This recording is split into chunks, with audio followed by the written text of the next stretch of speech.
اذا نصر الدين النابي هو المدرب ديال فريق الجيش الملكي. من بعد الجدل اللي طرا في شكون هو ربان السفينه العسكريه واللي هو غادي يقودها نحو المسار الصحيح، اخيرا الاخوان جاء الحسم في هذه القضيه، وكان المدرب التونسي نبي نصر الدين هو المدرب او قائد ربان السفينه العسكريه ان شاء الله هذا الموسم. اخوان، قبل ما نحكموا على هذا المدرب وقبل ما نقولوا واش يصلح للكتيبه العسكريه ولا ما يصلحش، خاصنا نعرفوا شكون هو هذا المدرب نبي نصر الدين، خاصنا نعرفوا شنو هما الالقاب اللي حقق مع الفرق بطبيعه الحال والانديه، وعاد ديك الساعه ندخلوا في واش يصلح ولا ما يصلحش. المدرب التونسي الاخوان تزاد في تونس بطبيعه الحال سنه 1965 واحد. السيد الخوت قرا في بلجيكا وتم خد الجنسيه المزدوجه البلجيكيه، يعني ولات عنده جوج ديال الجنسيات، جنسيه الاصل التونسيه وجنسيه مزدوجه اللي هي البلجيكيه الاوروبيه. 2001 اتجه لاندرلخت اللي درب الشبان ديالو. هذاك الوقت فريق اندرلخت كان داير مع بعض الفرق اللي في الكونغو الديمقراطيه بما يسمى بالتعاون الفني. دونك في 2004 مشى التجأ من اندرلخت يعني من بلجيكا حتى الكونغو الديمقراطيه باش يكون كمساعد فني. استغل هذا البلان ديال التعاون الفني واشرف على انديه فيتا كلوب وقوى مازيمبي، ودرب الاخوان موتيمي بامبي ودا معاهم لقب الدوري الكونغولي، حيتاش كانت المنافسه الشرسه انذاك مع فريق مازيمبي.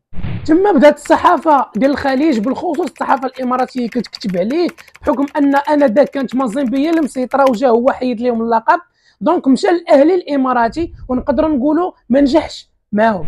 من موراها مباشره الاخوان رجع الفريق الكونغولي اللي هو موتيمبي بامبي وحقق معهم واحد الانجاز اللي هو ترشح لدور المجموعات في كاس الاتحاد الافريقي من بعد ما حيد فريق الحرس المصري سنه 2011.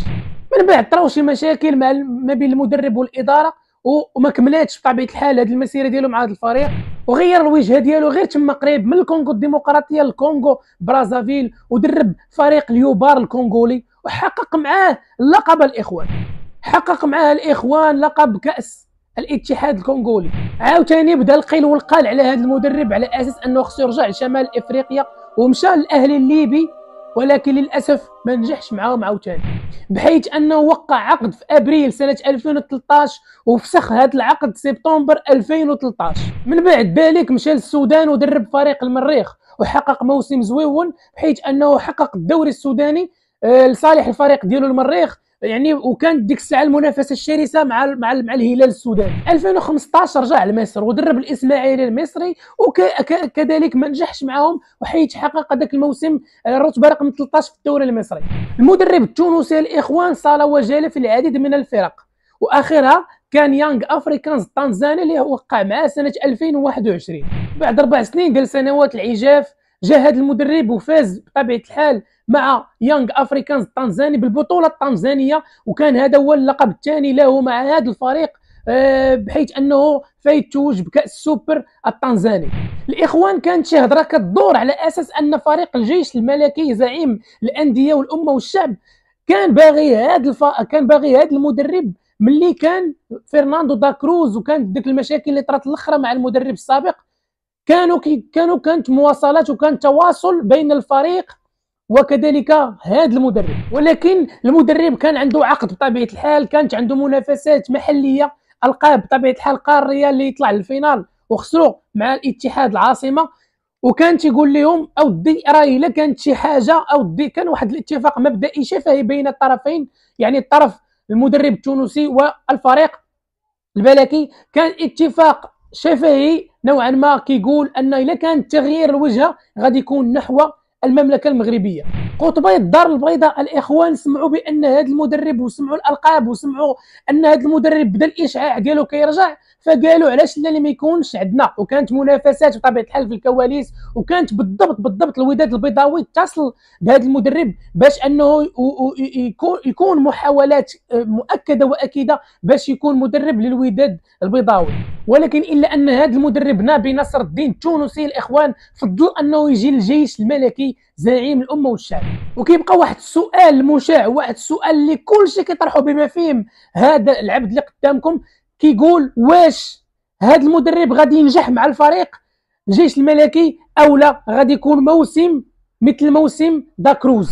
الا شديت المدربين بجوج الاخوان، شديت فرناندو داكروز مع نابي، غادي نقارن غنلقى بان نابي عنده خبره افريقيه اكثر من فرناندو داكروز، بحيث ان فرناندو داكروز كانت اول تجربه له افريقيه مع الفريق الجيش الملكي. وعلاش ما نقولوش اول تجربه في التدريب، بخصوص انه ما دربش فرق اللي هما ما عندوش نهائيا سيره ذاتيه عامره. فقط عندي تساؤل لحد الان ما عرفتش علاش ما كاينش الجواب ديالو، هو علاش ان هذا المدرب مع فرق شمال افريقيا ما نجحش، بينما فرق جنوب الصحراء حقق معهم بعض النجاحات.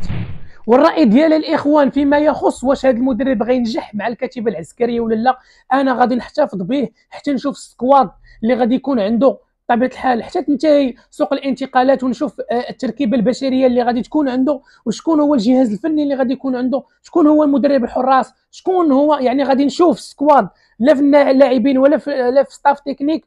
عاد ديك الساعه نقدر نحكم على المدرب، بينما كمدرب كشخص ما غنقدرش نحكم عليه حتى بطبيعه الحال، بالخصوص انه عنده تجربه فاشله مع فرق شمال افريقيا. نقدر نقول شي حاجه اللي انايا بطبيعه الحال ما عارفاش، ولهذا غادي نحتفظ بالراي ديالي انا شخصيا الكوتش عماد، حتى قلت لكم نشوف في الاخر كيفاش غادي يكون سكواد ديال هذا المدرب التونسي. الشروط اللي كتقال على اساس انه تم الحسم فيها في عقد المدرب، انا ما عرفتش شحال سيناو معاه، واش عامين ولا 3 سنين، والله الله اعلم، ولكن غالبا اقل حاجه غادي تكون عامين. الاخوان الشروط اللي كاينه حاليا هو ان يقال على اساس ان الحفاظ على لقب الدوري المغربي، يعني بطبيعه الحال الذهاب ابعد مدى في كاس العرش، يعني نقدروا نقولوا حتى للنهائي، وبطبيعه الحال نطلع للنهائي ان شاء الله نديو على سله. بينما دوري ابطال افريقيا خاصو يأهلنا من دور المجموعات، يعني نتأهلوا الادوار الاقصائيه ونتأهلوا من دور المجموعات كابعد مدى. وعلاش لا، اللي بطبيعه الحال ما ننافسوش اذا كان عندنا قوه بشريه، لاعبين ان شاء الله تكون جميع الامكانيات باش اننا ننافسوا لابعد اكثر مدى في دوري ابطال افريقيا، علاش لا. وهنا الاخوان ملي كنقول لك المنافسه على دوري المغربي، فهنا كنقول لك يا اما الفوز بالبطوله يا اما المركز الثاني، باش هكذا كتكون محافظ على المركز ديالك افريقيا، وتكون يعني كل عام انت حاضر افريقيا. انت كعسكري شنو كتشوف وشنو الراي ديالك في هذا المدرب؟ واش غيكون ناجح مع فريق الجيش الملكي ولا لا؟ واش النظريه ديال ان هذا المدرب ما كينجحش مع فرق شمال افريقيا غتنطبق على فريق الزعيم الملكي، او لا غيكون العكس، وغادي تكون ان شاء الله باذن الله ان هذا المدرب قادر يحقق نتائج زوينه والقاب بطبيعه الحال محليه وقاريه مع فرق شمال افريقيا من بوابه الزعيم الملكي ان شاء الله، علاش لا، ونتمناو الخير. انت كعسكري شنو الراي ديالك في هذه الصفقه؟ شنو الراي ديالك في المدرب؟ وبطبيعه الحال كيقولوا على اساس ان هذا المدرب فرض السكواد ديالو على الجيش الملكي، وإلا كانت هاد القضيه راه زوينه بزاف، يعني ما نشوفوش ان مدرب جاي سولو والاداره اللي فرضات عليه السكواد اللي تيكون معاه ستاف تكنيك. عاش الزعيم، عاش الملكي، الحريه الجماهير العسكريه الاخوان، عاش الزعيم ولا عاش من خان. تحياتي لكم الاخوان.